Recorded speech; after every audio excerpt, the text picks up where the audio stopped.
Yeah, Norm, the tide and the surf is a very important part because the ocean carries so much power with it. Where I am standing right now is very close to where low tide is. Normal tidal swing between low to high tide is about 3 to 5 feet. As I walk up, I'm going to show you the point where high tide would be. And we climb up a little hill, high tide, and the wet mark is somewhere around here. The rest of the beach, as you pull back, you will see is relatively flat. So we add a little bit of surge onto that, and I'm talking about maybe 3 to 5 feet, that's easily going to take the water line up to the seawall. And that seawall itself is only an extra 3 or 4 feet, and that's probably going to carry the water on into the boardwalk. So where the sea is right now, and as clear as the sky is right now, is very deceptive because we're going to watch that wall of water begin to move in at least 12 to 18 hours ahead of the storm, which means about Wednesday night we'll start to see it climb up. And as we head on in through Thursday, the surf will continue to rise, the surf will continue to push closer and closer to the wall. And where our camera is right now, where our truck is, and most likely where our hotel is, we'll be dealing with some sort of sea spray or the sea itself climbing up and knocking on the door. We'll be here live and we'll keep you posted throughout the storm. At some points, the gusts are so strong you can barely stand up. Justin Berk's here with a wind meter, keeping track of what it's like here. What kind of speeds do we have right now? Wow, this hurts. We are looking at the wind gusts. This is 50 miles per hour. We're still not even at hurricane force. And this just hurts to stand in, Brian. And we're already seeing damage here. We're seeing some damage to roofs and some of the siding, but fortunately no injuries. The wind's pretty intense. It's covered. We talked about the forecast. The snow is done. What about the people that have to go to work and clean out something like this? Now, I mentioned this tool, and obviously at least the wind is blowing all the stuff off the back car here.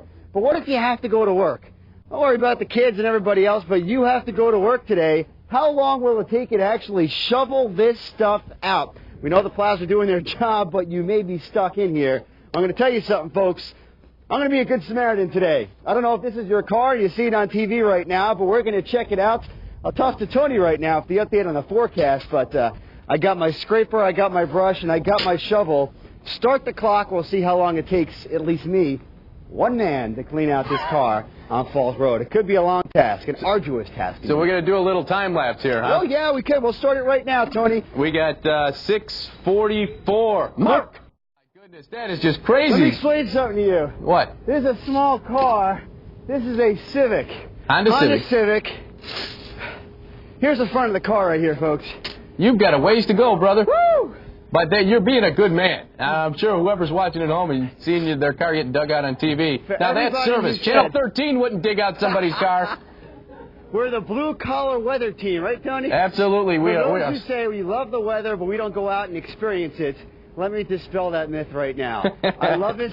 I'm here for you. We got a lucky viewer here. Hopefully they're watching this morning. If not, they got a pleasant surprise when they come out. And, Tony, I'll keep you posted on my update. Hopefully, in the next half hour, we can do this. You can see I'm out of breath. I missed my workout yesterday. What we're going to do is test out this stuff, driveway heat. This is not your old sodium chloride. This is calcium chloride. And it's supposed to work really well, melting this stuff in cold temperatures. So you stick around throughout the morning, and we'll see. Let's get our time right now. It's about 6:13. We'll see how long it takes for this stuff to work. And if this does a good job, we'll save you from scraping and shoveling a little bit this morning. That's very important. Although we have about 1.5 inches to 2 inches of snow on the ground, we are starting to get some very, very big snowflakes.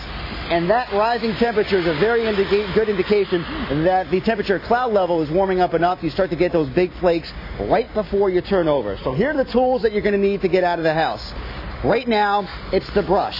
And eventually we're going to go from the brush to needing the scraper because anything that falls probably in the next half hour or so here in the city and places on down to the south will eventually turn over to just plain old sleet and then freezing rain. And I think I've got the prop of the day. I've got to show this to you right before I toss this back to Tony Pam. Got to thank Kerry Richards over in our promotions department. Let's get this out. All the kiddies are going to want one of these. My very own 11-inch to weather umbrella. And listen to this. Can you hear that? We're starting to hear some pinging. Tony, if you're there, and you can pick this up on the microphone. Yeah, I can hear it. We are just beginning. How do you like that? Warming temperature, big flakes, and now we've just begun to turn over to sleep, so the changeover has begun here in the city. That's the advantage of having degreed meteorologists out there on the street, right, Justin? Pretty umbrella, right? Hey, man, why don't you tell us about the inside of that umbrella there? Can you see that? That's a wind sock. Is that what that is? Gustbuster, I believe it is. Yeah, so it doesn't even turn inside out. So you can be in a 40-mile-per-hour wind, and you'll keep the shape of your umbrella. If you can hold this shot for a second. Go ahead. And you see this. We have just turned over to complete sleep. Snow is just like that. Just like that. It was there you that go. quick. What a great call there. The interesting thing here is, check that out, 30.3 degrees. Temperature has barely changed. Not so much here on the ground. It's what's going up on cloud level. Yep. We're going to talk about that, and the road crews are doing their work. They've got a lot more cut out for them this morning, Tony. From Tom. Good morning. Yeah, it's a good time out here. Check out this crowd. They got tons of energy in there. Wait, hey, check out some of these signs. Good morning, everyone. Yes, keep a smile on your face. That's what we want to do. This is a great sign. ABC2 rocks, yes, indeed. What station you watch every morning? Nickelodeon. Oh. Don't give this kid any more donuts. Let's try that one more time and look at the sign this time. What station you watch every morning? ABC2. All right, good man.